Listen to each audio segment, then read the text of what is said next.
Hi, and welcome to the ABCs for Autism. I'm Dr. Lynette Louise, otherwise known as the Brain Broad, and today we're doing the letter R, which I guess we could make like that.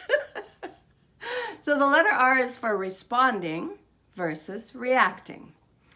All right, let's create a scenario here. You are about to walk into the room and you know your child has been quiet, and you're wondering if your child is in the room, and one of the things that your child does a lot is color on the walls. This could be a neurotypical child, for goodness gracious. It's a common problem. So here you are, you're on your way in, and you're in your own head.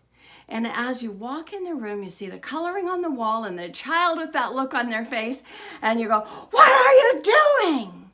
Well, you know what they're doing, and you knew they probably would. But you were in your own head, and that is when we react. Generally speaking, the cause of us reacting instead of responding is A, not thinking about it in advance, and B, being in our own head.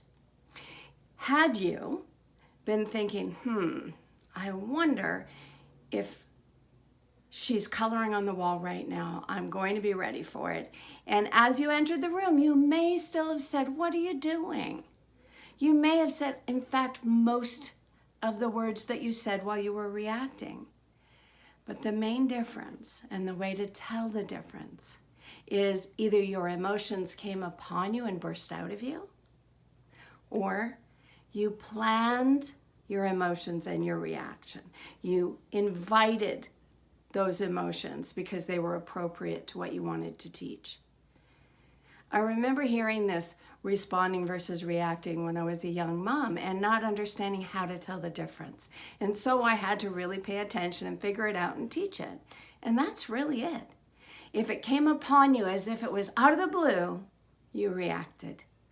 And you probably lectured, and no child ever learned from a lecture anything other than to lecture other children when they were playing.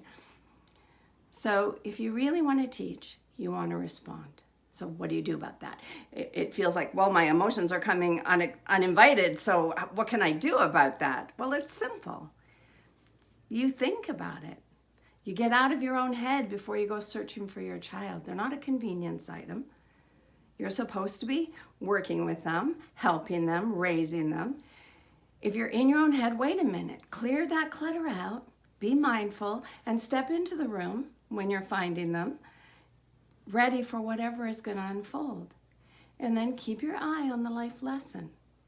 If the life lesson you want to teach is screaming and yelling, have at it.